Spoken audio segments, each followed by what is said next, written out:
¿Quién más vive en Torre de Madrigal? Vamos a verlo.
Nos hemos quedado en ascuas. ¿Cómo seguirá esta historia?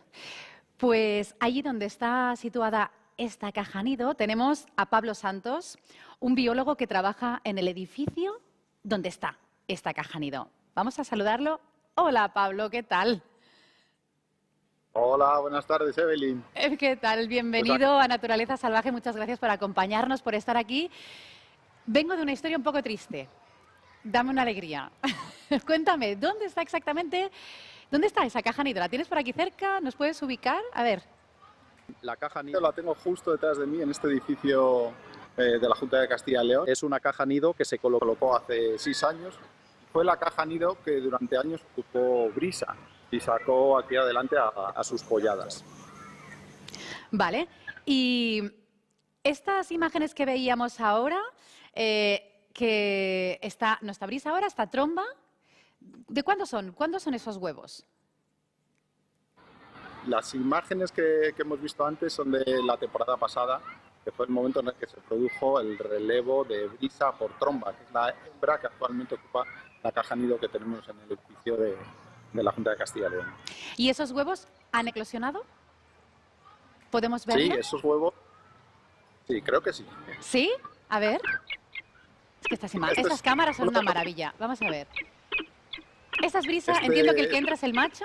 Sí, así es, Evelyn. Este es un momento de este año, justo después de eclosionar los huevos de Tromba, y fue uno de los momentos en el que tuvimos más nervios, porque el macho al que veis en pantalla, 20C, es un macho primerizo que no tiene experiencia criando pollitos, y eso nos preocupaba bastante.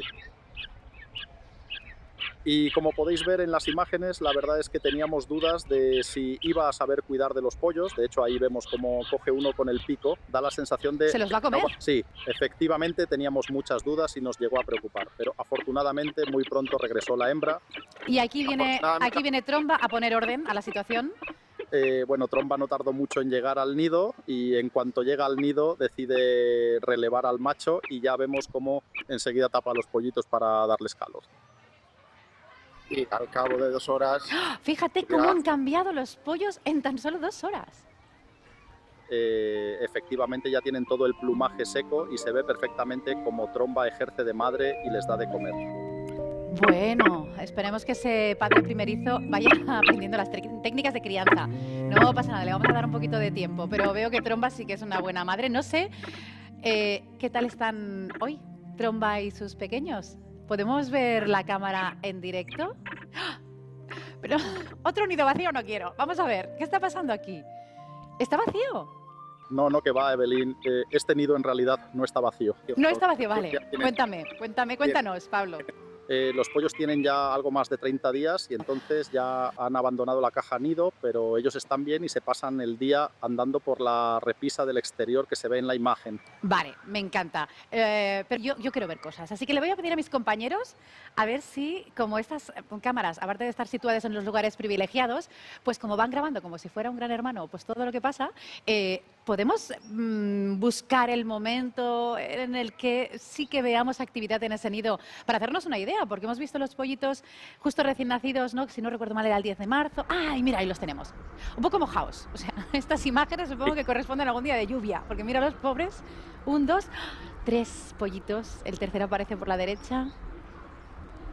Sí, estas imágenes son de hace unos días, del día 12 de mayo. 12 de mayo. Un día después. Sí, esto fue el día después del anillamiento, justo después de una tormenta, por eso están mojados. A los pollos se les han colocado anillas de lectura a distancia. Ah, genial. Y luego 2 de ellos llevan un dispositivo GPS en su espalda que nos va a permitir seguir sus movimientos pues, en todo momento. Una vez que abandonen lo que es el edificio, la cubierta de este edificio en el que tienen la caja nido, pues nos permitirá ver la evolución, dónde van a alimentarse, dónde descansan, es decir, cómo se dispersan en su territorio. Qué bueno. Ahora que has dicho, Pablo, lo de ¿no? el GPS, la localización, yo creo que no soy la única que se pregunta dónde está Brisa, esa halcona que llegó a Zamora y que tenía un localizador que le puso Gaby. Sí. Nos ha desaparecido en medio de la historia, genial, nos hemos quedado con Tromba, que la echó. Tromba ha seguido adelante con su vida, ha criado a su descendencia con este padre primerizo. Brisa, ¿dónde está Brisa? Pues Brisa, nuestra querida Brisa, esa halcona que llegó de Madrigal de los Altas Torres, pues se enzarzó el año pasado, a principios de la temporada, con otra hembra visitante, que era Tromba, evidentemente, y tuvieron una pelea muy, muy fuerte. Ahí vemos algunas imágenes. Esta es Brisa. Esta es Brisa y aquí llega el macho. Ahí estamos viendo al macho. El macho le lleva el regalo de la comida. Vale, el macho le hace una entrega como una ofrenda de alimento y tal. Efectivamente, pero en cuanto el macho se marcha, aparece Tromba. Y aquí aparece y ahí Tromba. Vemos mucho más corpulenta que Brisa. Sí que es grande, sí. Y Brisa, asustada, decide iniciar la pelea. Vale, Brisa aquí se defiende, intenta echarla. Sí, pero la pelea duró más de 2 horas, ¿no? Y desgraciadamente la pobre Brisa murió como consecuencia de las heridas. Madre mía, pues seguiremos la historia de Tromba, a ver qué pasa con esos pollos que dices que sí que lo vais viendo, pero realmente lo que sucede en la ciudad de Zamora, ¿no? En esa caja nido, no es algo único. Es muy especial, es extraordinario, es una maravilla observarlo, pero ocurre en otras ciudades también. Sí. Estas poblaciones de halcones que están en núcleos urbanos cada vez son más frecuentes. Esto es en Madrid, mira. Esto es en Madrid, efectivamente. Los halcones urbanos se encuentran en zonas donde controlan las plagas de las ciudades. Controlan la población de palomas, correcto. Efectivamente, así es. Y son muy frecuentes en grandes ciudades como Barcelona o Madrid, pero ya empiezan a aparecer en ciudades más pequeñas como Salamanca, Ávila y otros lugares. Genial, Pablo. Haremos el seguimiento en los próximos programas, que os recordamos que estaremos con vosotros de nuevo el día 15 de junio. Y en ese programa veremos cómo estos halcones que ya han echado a volar, pues cómo se espabilan, cómo van creciendo, cómo se adaptan a entornos que son tan humanizados como nuestras ciudades. Así que seguiremos hablando, seguiremos siguiendo a nuestros halcones. Y gracias, Pablo, por tu testimonio, por participar y estar aquí con nosotros en Naturaleza Salvaje. Muchas gracias y hablamos pronto. Muchas gracias, Evelyn. Bien, pues pasamos de hablar de una ave urbana a un mamífero urbano, pero esta vez viajamos hasta Ibiza. Esta es la historia de Gigi y Adila cuidando de un animal que seguro que todos vais a encontrar adorable.